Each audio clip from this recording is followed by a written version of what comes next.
Chers élus de Dieu, que la grâce et la paix du Seigneur Jésus-Christ se reposent sur chacun de nous pour la gloire de son nom. Que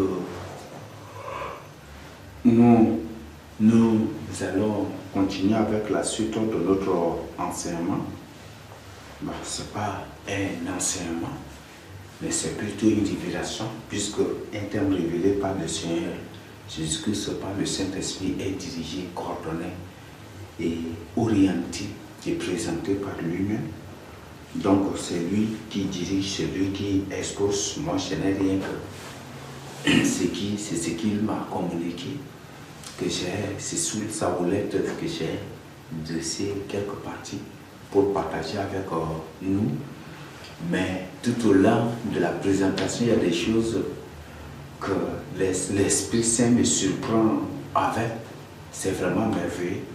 Et c'est ça aussi le rôle, la mission de l'Esprit Saint, nous enseigner, nous transmettre sa parole, la volonté, sa vision, ce que nous devons faire pour être agréable au Seigneur Jésus-Christ. Donc nous avons vu, je crois que tout au long, peut-être c'est pour la première fois, mais le thème c'est les Saül modernes. Les Saül modernes, nous avons étudié la vie de Saül, nous avons découvert qui est Saül. Nous avons vu que c'est des gens incrédules, des gens endurcis, des gens qui doutent toujours, c'est des gens qui ont toujours des doutes, c'est des gens qui contestent, qui s'opposent, qui condamnent la parole de Dieu, c'est des gens mal affermis, c'est des gens ignorants, des gens qui ne sont pas du tout convertis. C'est des gens qui ne sont pas du tout transformés. S'ils ne sont pas convertis, ils ne seront jamais du tout transformés. C'est des gens qui sont manipulés, ce sont des manipulateurs. C'est des gens qui sont dans l'occultisme inconsciemment et ils le sont aussi par la suite consciemment. C'est des gens qui sont possédés, c'est des gens qui ne reconnaissent pas du tout leur péché, c'est des gens qui ne reconnaissent pas du tout leur transgression, c'est des gens qui ne reconnaissent pas du tout les scandales qu'ils sèment, c'est des gens qui ne se repentent pas du tout, ils ne se repentiront pas du tout jusqu'à la mort. C'est des gens orgueilleux, des gens arrogants, c'est des gens qui, malgré leur ignorance, leur mal affermissement, s'opposent et font face aussi aux hommes de Dieu, à ceux-là que Dieu a établis particulièrement pour enseigner sa parole.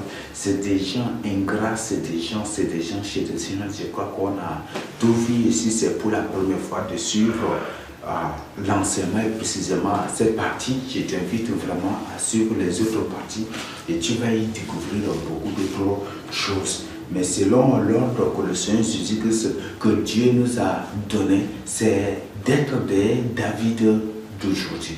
C'est d'être des David d'aujourd'hui. Est-ce que tu es vraiment David? Parce que David, c'est une personne qui reconnaît ses péchés. C'est une personne qui est soumise. Quand Dieu donne l'ordre à travers les prophètes, il y a des ordres que Dieu donne aux prophètes. Et ces prophètes sont des établis. Et on voit, c'est vraiment merveilleux. C'est vraiment le plan de Dieu. C'est Dieu vraiment. C'est Dieu vraiment insondable. Ses œuvres sont vraiment magnifiques. Donc, il a établi des prophètes particulièrement pour David.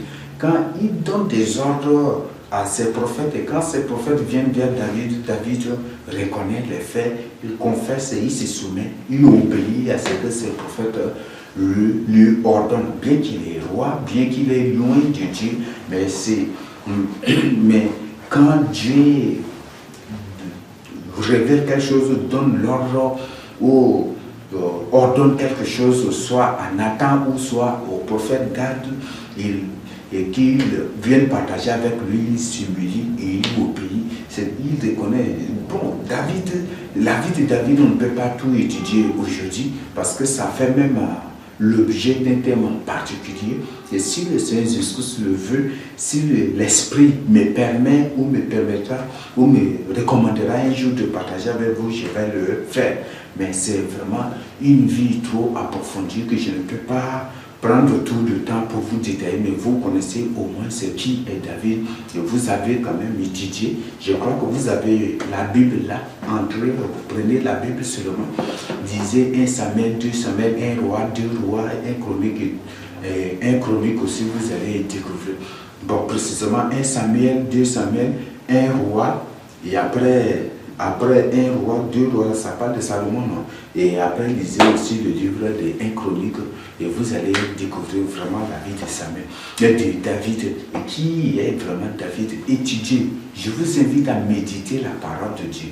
À méditer. Ne faites pas la lecture de la parole de Dieu, mais méditez. C'est ça, c'est que Dieu même a ordonné à Josué. Il n'a pas dit à Josué, lis cette parole la jour et nuit. Il a plutôt dit, médite cette parole la jour et nuit. C'est pour dire que méditer en appliquant de la sagesse et travailler et méditer sous l'orientation de l'Esprit Saint, dans la prière et dans la supplication à l'Esprit Saint pour révéler, pour approfondir, pour mettre en nu vraiment ce qui est caché, ce qu'il veut te transmettre.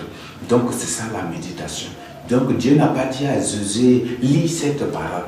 Non, il n'a pas dit cela. David n'a pas du tout aussi dit cela. Si vous lisez dans Somme 1, Somme 19, je crois qu'il n'y a pas le mot lire, le verbe lire, des trucs lecture, c'est pas vraiment trop utilisé, mais beaucoup plus c'est méditer, sonder, méditer, sonder. Même le Seigneur Jésus-Christ a dit aux Juifs, vous sondez les Écritures. Ils ne lisent pas, mais ils sondent plutôt les Écritures. Donc, c'est beaucoup plus le mot, c'est le verbe lire qui est utilisé, le verbe méditer qui est utilisé, et sonder et d'autres. Mais le verbe lire là, même si c'est utilisé, c'est dans un contexte bien défini, ou c'est dans un contexte bien défini. Donc, c'est à comprendre. Donc, c'est ce que je tiens vraiment à partager avec vous. Donc, c'est ce que je tiens vraiment. David médite la parole de Dieu. Il dit, j'ai somme de temps. J'aime beaucoup lire Somme 119. Quand j'ai lu Somme 119, je suis vraiment tranquille, à l'aise. J'aime ta parole, j'ai somme de ta parole. Comment, il toujours, Seigneur, protège-moi pour que je garde ta parole. Délivre-moi pour que j'observe tes commandements. Fais ceci, finalement,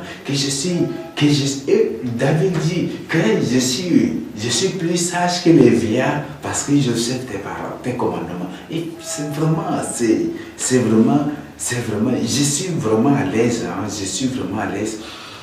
Je suis à l'aise quand j'ai lu le livre de Somme 119 et les autres sommes dans lesquelles David nous invite à la méditation de la parole de Dieu, où David présente le plaisir qu'il a pour la parole de Dieu, d'observer la crainte de Dieu, l'observation, d'observer les commandements, les lois, les préceptes, les ordonnances de Dieu. Donc c'est vraiment miraculeux, c'est vraiment magnifique. Donc le Seigneur nous dit, David a dit que lui, il a sorti la parole de Dieu, il veut que le Seigneur lui révèle plus encore, que le Seigneur lui révèle davantage sa parole, lui communique davantage sa parole. Aujourd'hui, les chrétiens d'aujourd'hui, quand le Seigneur révèle aujourd'hui, ne portez plus basket, il ne porte plus. Demain, le Seigneur révèle encore quelque chose. Oh, c'est beaucoup. Comment tout ça là, il se met. Alors que David, il dit, révèle-moi davantage ta parole. Il dit qu'il a sorti sa parole, il veut davantage encore. Vous voyez ça? C'est pour dire qu'il réclame encore d'autres lois de la parole de Dieu pour observer. Mais aujourd'hui, les enfants de Dieu, tellement ça, ce n'est pas la paresse, ce n'est pas, mais c'est autre chose. Parce que, bon, le problème aussi, c'est que si une personne est déjà grandi dans un coin, ou si une personne a grandi déjà dans une fausse doctrine, le jour où il se tourne vers le Seigneur Jésus-Christ, c'est vraiment difficile. Et si une personne a déjà grandi dans des fausses doctrines, c'est difficile pour la personne quitter, de sortir pour suivre le Seigneur Jésus-Christ. Et pour lui, il trouve que la fausse doctrine là qui est vraie. Mais il a aussi raison puisqu'il a grandi dans ça. Mais toi qui es enfant de Dieu, un de Dieu, quand tu vois de telles choses, ça te fait mal. Et le Seigneur Jésus-Christ essaie de pleurer pour ces gens-là aussi. Il essaie de pleurer sur ces gens-là parce que ce qui les attend, c'est la mort, la persécution. Donc, c'est des choses. Nous avons étudié de long à large la vie de Saül et nous avons découvert beaucoup de choses. David, les Saül modèles, c'est des gens qui contestent, qui font face avec les hommes de Dieu, font face avec les sacrificateurs, qui font face avec ceux-là qui s'opposent, ceux-là qui s'opposent, ceux-là qui enseignent la vérité, ceux-là que Dieu a établi spécialement pour enseigner, pour expliquer, pour décortiquer, pour mettre en œuvre sa parole, pour ouvrir les yeux des âmes et pour délivrer des âmes et pour amener des âmes à la repentance. Donc, les Saül modestes, ils n'ont pas peur d'affronter ces gens-là. Et ils viennent, c'est des gens qui connaissent là.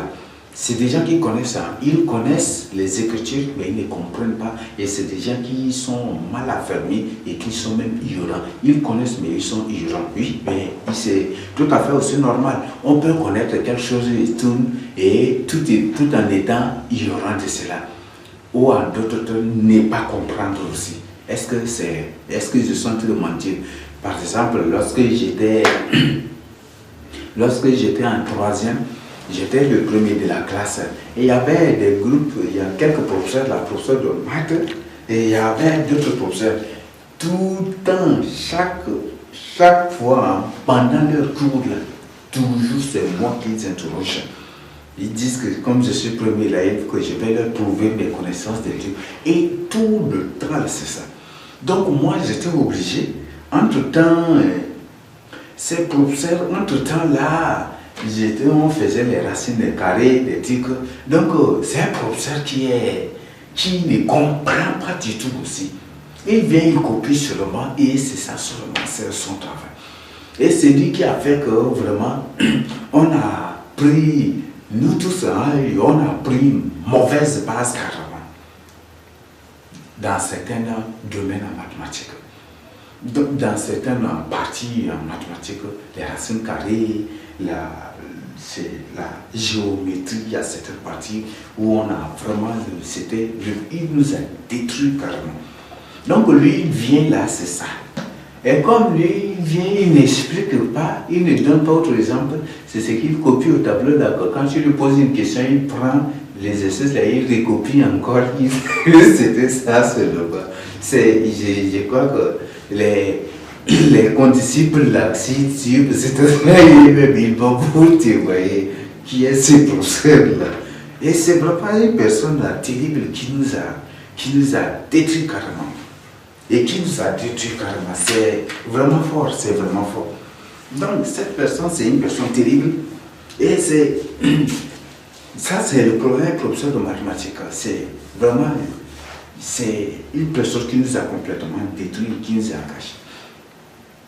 Donc, lui, il est là, l'exercice, c'est ce qu'il a fait à la maison, là, ça seulement. Donc, il copie tout, et après, il les fait, si vous posez une question là, c'est ça là qu'il amène. Et un jour, à mettre le plus, c'est pas un jour, c'est à tout moment. Donc, à tout moment, on dit, monsieur, tu ne peux pas prendre nous-mêmes, nous lui donnons les données. Quand il se perd, il s'égare, il se perd, il s'égare et il est obligé d'effacer, il dit que non, et lui-même il prend ses propres données là, les données que lui il a données, les données présentées dans le cours là, c'est ça qu'il va venir et puis il va se mettre à traiter, c'est ça seulement. Donc tout le temps là il vient, et comme lui il fait comme ça aussi, moi aussi je suis obligé, une fois rentré, je suis obligé d'encraner tout le cours et suivre ce processus-là aussi. Et quand il vient, je ne comprends rien du tout, mais quand il vient, toujours là, il me demande, toi tu viens d'abord. Et ça va être moi la première personne à aller au tableau. Et c'est toujours comme ça. Comme il demande, viens, je viens au tableau. Moi, une fois rentré, j'ai fait le par cœur, j'ai fait, à notre terme, on dit c'est biching. Alors que nous, on fait le par cœur carrément. Donc, je fais le par cœur, je récite comme récitation à la maison. Et quand j'arrive déjà, c'est ça là que je copie, je ne comprends rien. Après, il dit très bien, mais ça c'est. Alors que je n'ai rien du tout compris. Et c'est comme ça. Et certains condisciples sont obligés de se lancer aussi dans ça, finalement. Et c'est ça. Il y a bien des choses. D'ailleurs, il y a des choses que tu connais, mais que tu n'as jamais, que tu ne comprends point du tout. Tu peux connaître, mais tu ne peux pas comprendre. Tu as des idées, mais tu ne vas pas comprendre. Tu ne peux pas. Donc, la connaissance et la compréhension, c'est des choses différentes. La connaissance et la compréhension, c'est des choses différentes. Donc, ça, c'est ce que nous devons vraiment comprendre. Nous devons vraiment comprendre cela. La connaissance. Et la compréhension de soi et la révélation de l'Esprit Saint, c'est aussi des choses différentes. Et c'est ça. Donc, il y a vraiment des choses. Il y a vraiment des choses. Et aujourd'hui, les saints modèles sont des gens qui prétendent connaître la parole de Dieu, mais ils ne connaissent pas. Pierre a dit que ce sont des gens mal affermis, des gens ignorants, qui tordent les enseignements de Paul, qui tordent les enseignements des Écritures pour leur propre perte et pour la perte des autres, qui les suivent ou qui les écoutent ou qui croient à ce qu'ils disent ou à ce qu'ils prêchent au Saint. Et c'est ça. Parce que Pierre lui-même, il sait. Quand il était avec le Seigneur Jésus-Christ, il a prêché aussi, non? Le Seigneur les a envoyés partout et ils ont évangélisé, ils ont prêché, ils ont annoncé la bonne nouvelle. Ils ont fait cela, n'est-ce pas? Lui-même, il a fait des miracles. Il a dit de sa bouche, il a confessé de sa bouche le Seigneur Jésus-Christ à maintes reprises. J'ai le Christ, le Fils de Dieu vivant. À qui irons-nous? Tu es l'agneau de Dieu. C'est toi qui nous donnes la vie. À qui irons-nous? C'est auprès de toi que se trouve la vie. Il dit la parole de la vie, la parole de. Il a confessé le Seigneur Jésus-Christ. Et c'est pour ça, cette raison que le Seigneur a dit, tiens Pierre et c'est cette pierre, j'ai bâtirai mon église. Il a confessé le Seigneur Jésus-Christ à maintes reprises. Lui-même, il a évangélisé, il a annoncé la bonne nouvelle, il a témoigné, il a fait des miracles et il a fait beaucoup de choses. Beaucoup de choses. Il est témoin des miracles du Seigneur Jésus-Christ, des choses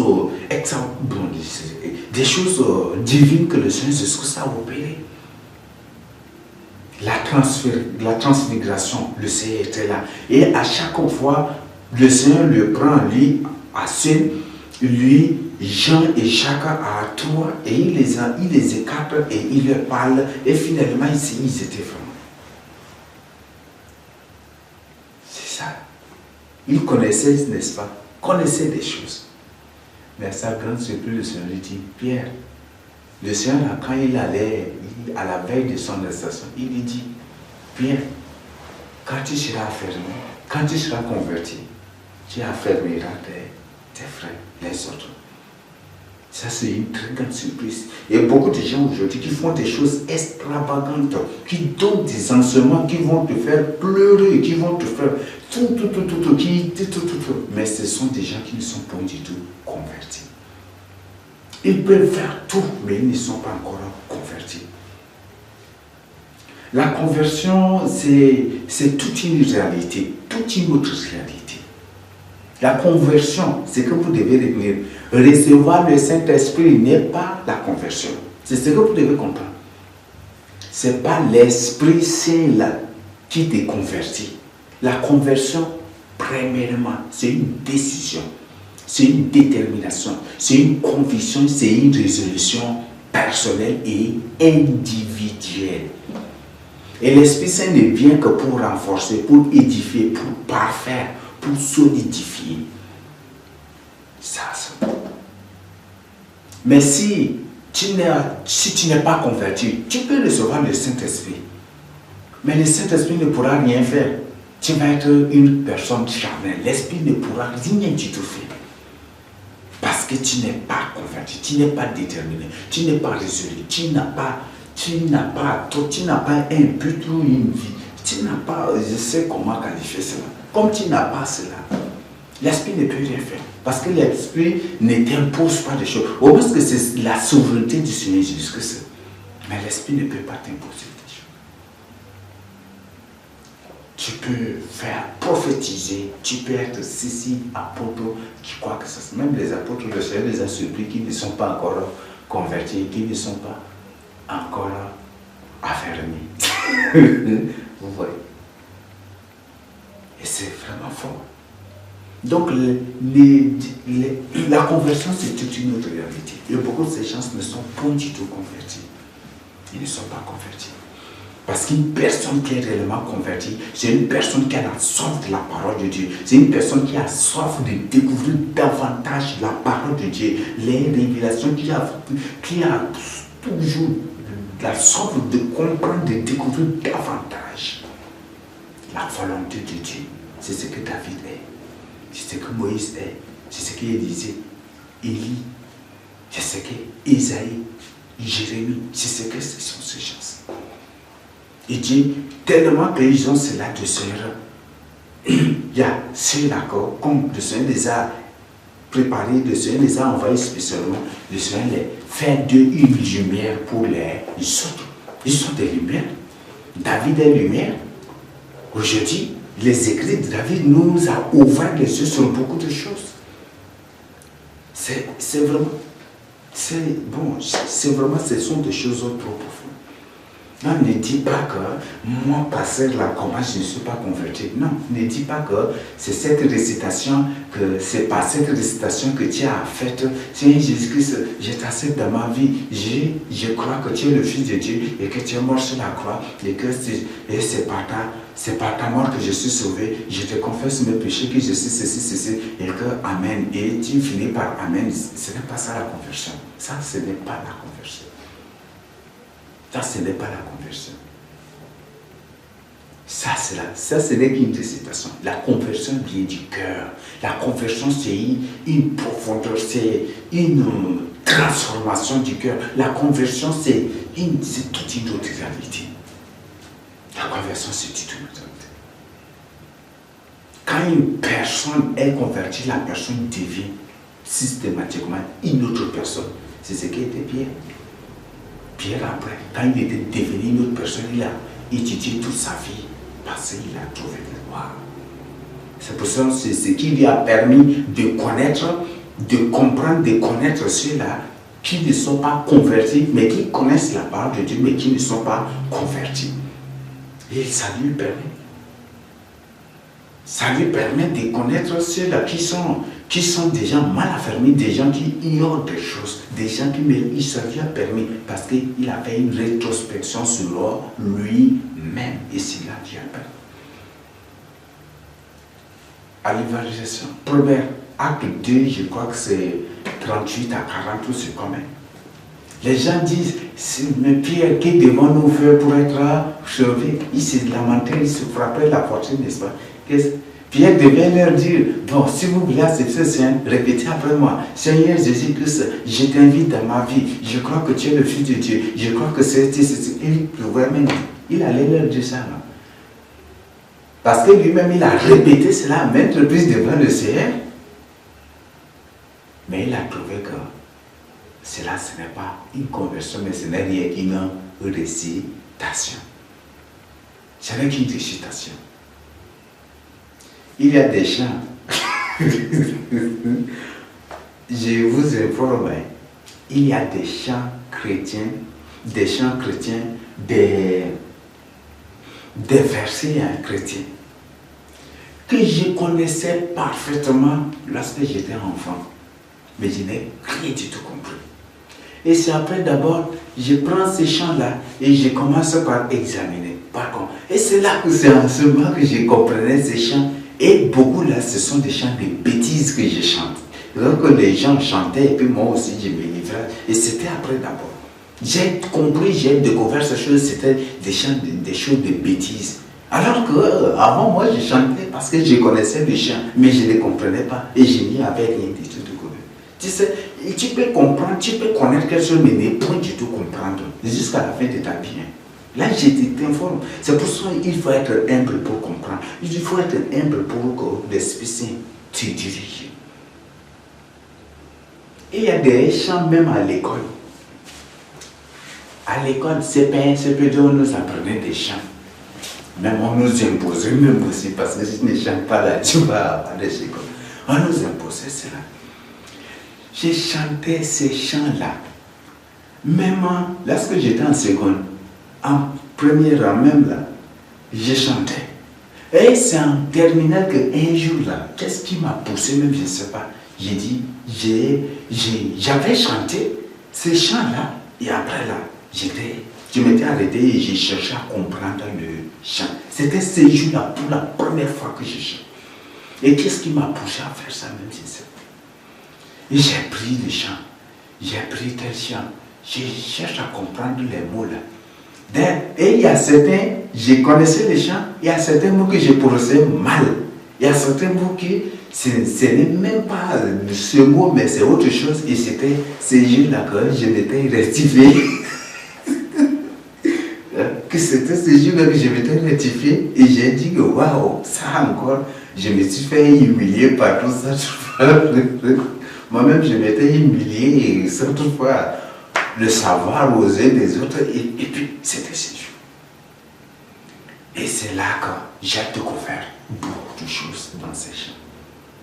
Ce sont des chants d'évocation, ce sont des chants terribles. Ce sont des chants terribles, des chants vraiment forts. Je vous informe, l'hymne national, j'ai chanté parfaitement. Je connaissais parfaitement, mais je n'ai pas compris. Les mots là, j'apprends pêle-mêle des trucs que je ne comprenais pas.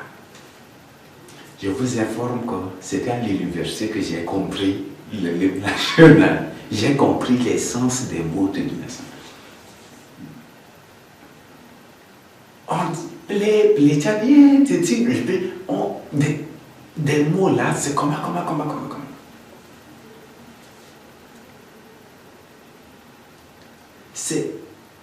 C'était en première round, c'était à l'université d'abord, j'ai compris. J'ai pris mon temps pour examiner d'abord chaque mot que je prononce, c'était à ce que j'ai examiné et je m'étais rectifié. Et j'ai compris que c'est ça. Il y a beaucoup de choses que je connaissais très bien, mais que je n'ai rien du tout compris. Même en connaissant il y avait des mélanges de choses, des malprononciations, des trucs où il y avait tout un tas de problèmes dans cette connaissance. Et en pire de cela encore, je n'y avais rien du tout compris, rien du tout découvert, et c'était plus tard. Quand je ne sais pas qu'est-ce qui m'a poussé, et c'était ces jours-là que j'ai découvert. Il y a des choses. Donc, ce sont des informations que je partage avec vous. Tu peux connaître des choses. Tu peux connaître des choses. Tu peux être un super connaisseur. Mais, il y aura un mal à fermer. Tu peux rien du tout comprendre. Malgré tes connaissances, tes conteneurs de connaissances ou tes bagages, tout intellectuels, tout cela là. Ou tes bagages théologiques, tout, ou des versets bibliques, tout cela là. Malgré cela, tu peux rien du tout comprendre dans tout ce que tu as, que dans tout ce que tu connais. Non, les saints modernes sont des gens comme ça. Et c'est ça leur nature. Et c'est qui, comme ils connaissent beaucoup, c'est ça là qui les rend, qui fait d'eux des beaux parleurs, des gens qui aiment beaucoup discuter, des super discuteurs, des gens qui aiment beaucoup discuter. Il connaît la loi là, sur la décision des Amélécites, c'est donné dans Deutéronome ici. Donc lui, il s'est basé sur ce que Dieu a dit dans Deutéronome et il dit, moi j'ai observé la loi de Dieu. Alors que l'ordre de Dieu est différent par rapport à ce qui est écrit dans la Bible. Vous voyez, Dieu aime toujours surprendre. Dieu est souverain et il donne toujours des ordres qui peuvent venir hors de sa parole. D'ailleurs, Dieu d'abord, il n'est pas un Dieu inerte, il n'est pas du tout un Dieu mort. Il n'est pas du tout une statue. Dieu est vivant. Et Dieu aime ses créatures. Et c'est pour ça qu'il est toujours à l'œuvre. Il ne cesse de parler, de révéler des choses, de montrer des choses, de nous présenter des choses pour notre salut.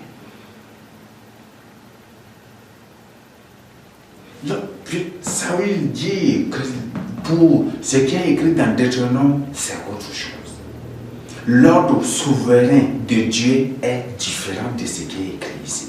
Et d'ailleurs, même quand Dieu a dit, même il y a beaucoup de lois, que dit, vouer quelque chose interdit, il y a certains, il dit que pour les nations que vous allez conquérir, toutes les nations que vous allez, les nations ou les pays que vous allez prendre possession, vous allez vouer les hommes, vous allez tout vouer à l'interdit. Mais leur bœufs, leur butin, leur or, leur argent, ce qui, là vous pouvez prendre, vous pouvez piller, vous pouvez garder ces choses. Ça c'est un ordre différent. Et Saül, Dieu connaît cela. L'ordre du Seigneur Jésus-Christ, à travers le nom de l'Éternel, le Seigneur Jésus-Christ, à travers son nom, l'Éternel, son ordre qu'il lui a donné, c'est un ordre souverain. Un ordre qui ne vient pas de la Bible, mais un ordre qui vient directement, un décret qui vient directement du ciel. Donc l'ordre là était de tout mettre, de tout vouloir l'interdire. Même les animaux, les enfants, les femmes, les vieillards, les hommes, tout. Tout ce qui s'y trouve, l'or, l'argent, tout ce qui s'y trouve doit être voué à l'interdit. Et on ne doit y rien prendre pour ramener à Israël. Pour ramener à Israël. C'est un ordre divin, un décret divin, c'est un ordre tout à fait différent de ce qui est dans la Bible, de ce qui est dans la Torah. Lui, il connaît ce qui est dans la Torah. Et il dit, moi j'ai observé Samuel qui était, c'est un prophète, un sacrificateur établi. Je me base sur les deux. Et c'est un nom, mais je me base sur les deux. Un sacrificateur, c'est celui-là qui connaît parfaitement. C'est celui-là qui connaît la parole de Dieu, qui connaît la loi de Dieu, qui explique la loi de Dieu aux autres. C'est Malachie 2 ou Malachie 3 qui dit que c'est de la bouche des sacrificateurs que sort la loi, l'explication des choses. Et le Seigneur a reproché les sacrificateurs qu'ils interprètent mal, qu'ils interprètent sa parole là en faveur des autres et en faveur des autres et pour commettre l'injustice aussi envers les autres. Et le Seigneur les a reprochés par rapport à ça. Un sacrificateur établi, un sauveur sacrificateur. Et un prophète encore. Et il ose dire que moi j'ai observé, alors que l'ordre qui vient du Seigneur, c'est un ordre divin. Tout à fait différent de ce qui est dans la Torah. Il connaît, mais il ne comprend pas. Et voilà, c'est là la conduite très loin. Et quand Samuel lui a expliqué que non, c'est comme ça là. Il saute, il revient, il part sur un autre sujet. Et c'est vous voyez, c'est des gens qui aiment toujours avoir raison, qui veulent toujours avoir raison et qui s'imposent à avoir toujours raison. Quand Samuel le prend ici, il saute ici. Quand il le prend ici, il saute là-bas. Quand il le prend là-bas, il saute là-bas. Et c'est comme ça qu'il. Et par la suite, il dit, honorement devant le peuple n'est pas prêt là. En Christ. En Dieu seulement, là, je vais me prosterner devant l'Éternel. Or, lui-même, il a soumis le peuple déjà à la malédiction, à une condamnation, à exécution carrément. Et le peuple au lieu de dire à haute voix, nous avons péché. Il dit non, honore-moi devant le peuple et à Dieu seulement là, dans l'attente à Dieu seulement là, je vais me procéder pour demander pardon. Et pour demander pardon. C'est aussi des gens qui confondent tout, qui mélangent tout, tellement qu'ils connaissent. Mais et comme ils ne comprennent rien du tout, ils ne découvrent rien du tout, ils ne comprennent rien du tout. Ils mélangent tout, ils confondent tout. C'est ce que sont les amis. Donc, c'est vraiment fort. C'est vraiment fort. Donc, nous revenons aux parties que nous avons déjà vues. Il y a, bon, nous n'allons plus revenir sur ça. Donc, le Seigneur a déjà donné l'ordre. Au point 10, nous avons parlé de l'ordre et d'avertissement du Seigneur Jésus-Christ, que juste après cet enseignement, il va entrer en jugement avec les serviteurs modernes. Et que vous, les élus d'Israël, vous devez rompre avec les serviteurs modernes. Vous devez, quand je parle des serviteurs modernes, je ne parle pas de ceux de Gaulle seulement, mais je parle de ceux-là qui sont partout dans le monde entier, qui ont pour mission de vous combattre, de vous scandaliser et de s'aimer de doute en vous. Vous rompez avec ces gens, ils ne les suivez plus. En d'autres termes, ne suivez plus les enseignements. Et là, c'est la vérité. Si tu suis les enseignements d'un salut moderne, tu vas t'égarer et toi-même tu vas te faire détruire. Donc, tu dois cesser pratiquement à partir d'aujourd'hui. Et le Seigneur dit que si on le veut ou on ne le veut pas, lui va proclamer Israël spirituel. Là, dans sa parole, c'est écrit. Et je vous invite vraiment à lire Ésaïe 14, le verset 24. Et là, vous allez encore découvrir ce ça. Il dit, le Seigneur a dit, moi, l'Éternel, je l'ai juré. L'Éternel a juré en disant, oui, ce que j'ai décidé arrivera, ce que j'ai résolu s'accomplira.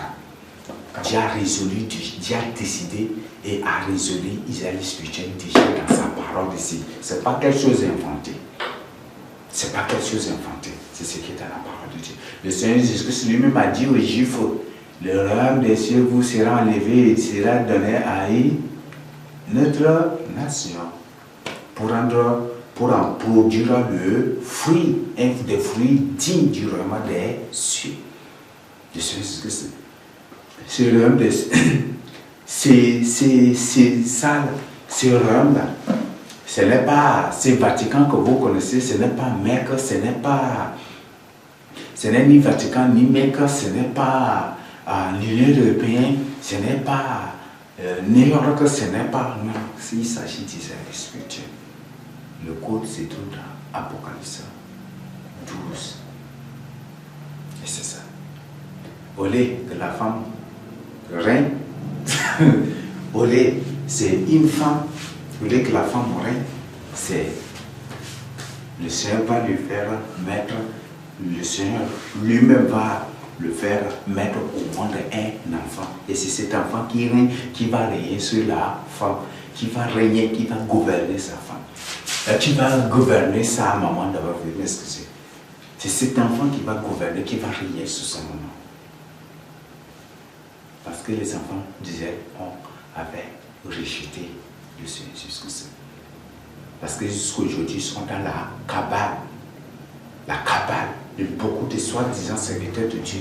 Ceux-là qui parlent qui font des trucs, ils sont dans la cabale aussi. Avec des interprétations mystiques, occultes, démoniaques, ironiques, ironies même de la parole de Dieu, c'est ce qu'ils font. Ils sont dans la cabale. Vous voyez, hein, parfois ces gens, c'est de la cabale, ce n'est pas de n'importe qui. Hein. Là, je vous informe d'abord. Et je ne vous invite pas à chercher ou à mener des recherches sur la cabale ou à vous détruire, sinon vous allez vous faire initier sans toutefois le savoir. Là, il y a des terribles pièges dans ça. Mais des gens qui sont dans la cabale, ce n'est pas des gens, ce n'est pas de n'importe qui. Ce sont des gens, parce qu'ils se basent sur la parole de Dieu, ce sont des cerveaux. Et si tu n'es pas un vrai enfant de Dieu, une personne, si tu n'es pas un sage du Seigneur Jésus-Christ, tu ne vas rien du tout comprendre. Daniel 11, non, a parlé des sages du dernier temps. Est-ce que tu es sage? Tous les sages du dernier temps, en suivant ces enseignements, ils comprennent et ils savent déjà que c'est venu du Seigneur Jésus-Christ et ils croient automatiquement. Parce que ce sont des sages, ce sont des gens qui vivent dans la crainte de Dieu, qui ont la soif de la crainte de Dieu, qui ont la soif de découvrir davantage la volonté de Dieu, qui ont la soif de faire rien que la volonté de Dieu. Et quand le Seigneur ordonne, révèle, présente quelque chose, ils croient, ils savent que ça vient de Dieu, ils croient. Ils ne doutent pas.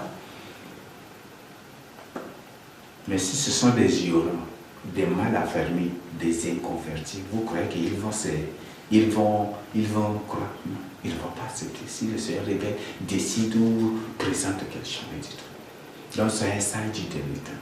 Et on fait face à la cabale. Et je crois que la fois passée, on a lu 2 Corinthiens, que Paul a fait face aux agents de cabale. Paul a fait face. Donc, la Kabbale, ce n'est pas un truc qui existe aujourd'hui, hein. C'est depuis. Et c'est la Kabbale là c'est la doctrine de la Kabbale là qui a rejeté, que les affrécateurs, les souverains affrécateurs ont développé pour rejeter le Seigneur Jésus. C'est la Kabbale. La Kabbale, c'est terrible. La Kabbale, ce n'est pas, la Kabbale, ça ne vient pas de... La Kabbale, c'est la magie. La Kabbale, c'est la sorcellerie. La Kabbale, c'est l'astronomie, c'est l'astrologie, c'est la Kabbale, c'est tout un bagage de l'occultisme des ténèbres. C'est pour ça que la Kabbale est élevée au-dessus de tout. Élevée au-dessus de tout. Si vous ne le comprenez pas. C'est à cause de ça que les gens ont les gens ont peur des Juifs. On dit que les Juifs sont des terribles sorciers, c'est à cause de la Kabbale. À cause de la Kabbale. Donc ce sont des informations que je partage avec vous. Faites vraiment attention.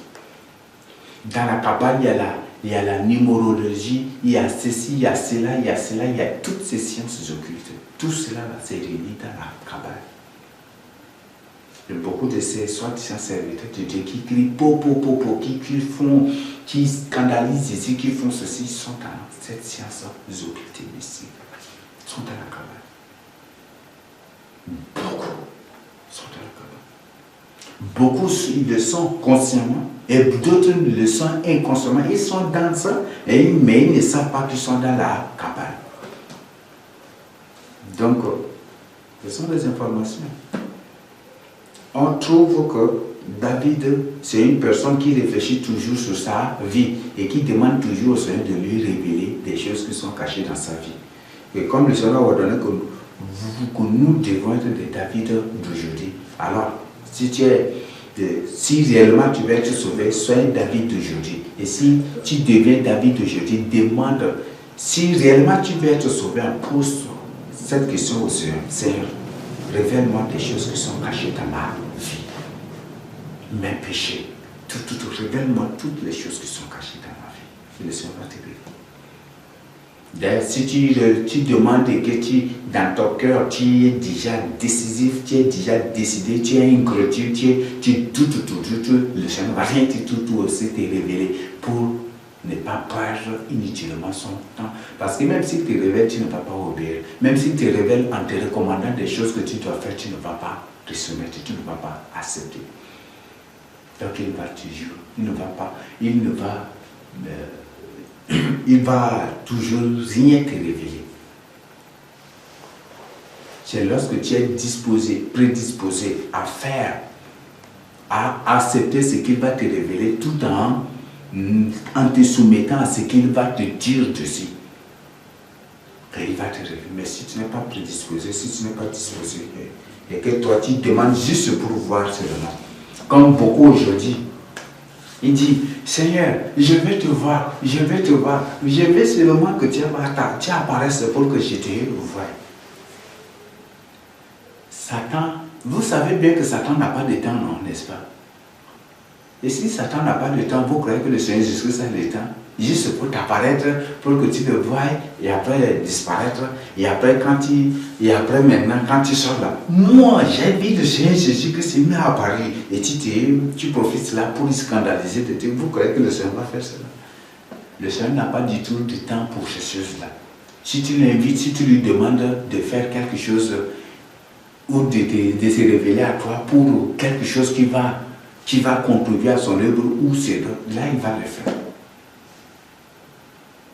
Mais si c'est juste pour t'apparaître, pour après dire aussi, moi aussi j'ai vu le Seigneur Jésus-Christ, moi aussi je t'informe, même 3000 de jeûne, 3000 de jeûne, 3000 jours de jeûne sec, même si tu pries, tu fais comment? Le Seigneur ne va même pas du tout t'apparaître. Donc ce sont des informations. Et beaucoup, je dis, prie Seigneur, je veux que tu te révèles à moi, que tu me révèles des choses, que tu me montres des choses. Que tu ouvres mes yeux, que tu me révèles. Emmène-moi en enfer aussi. Je veux que tu m'amènes au paradis, je veux que tu me révèles. Je veux te voir, je veux te voir. Quand tu demandes cela, en demandant cela, c'est une très bonne chose parce que ça, c'est ce qu'un enfant doit demander de son papa. Mais si c'est dans une mauvaise intention, si c'est pour t'enorgueillir, si c'est pour t'en vanter, si c'est pour te servir, pour scandaliser des âmes, pour te vanter, pour te montrer que toi aussi tu as vu le Seigneur Jésus-Christ. Si peut-être une fois t'apparaît, il t'ordonne de faire des choses comme ça et que tu t'ordonnes de faire des choses et tu refuses de le faire, il ne va même pas. D'ailleurs, beaucoup de ces gens, c'est quand ils demandent des choses.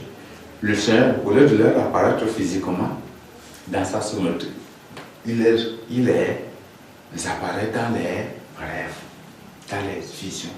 Je ne sais pas. Mais tellement qu'eux-mêmes, ils se font connaisseurs, ils se font même eux-mêmes des interprétateurs des visions, des rêves. Ils interprètent mal et ils sont là comme ça. Alors que dans ces visions, dans ces rêves, le Seigneur a donné des ordres ou traité et essaie à interpréter profondément les spirituels. Bon, il y a des choses. Donc nous allons voir, nous allons continuer avec notre étude des Samuel modernes. Comme on a vu, les Samuel modernes sont des gens terribles, des gens terriblement terribles, et c'est ce que nous allons découvrir. Bon, nous avons même déjà parlé de cela et nous allons continuer. Maintenant, on va voir le point 11. Le point 11 pour le point 11 et directement après nous allons voir le point 12 et après nous allons conclure.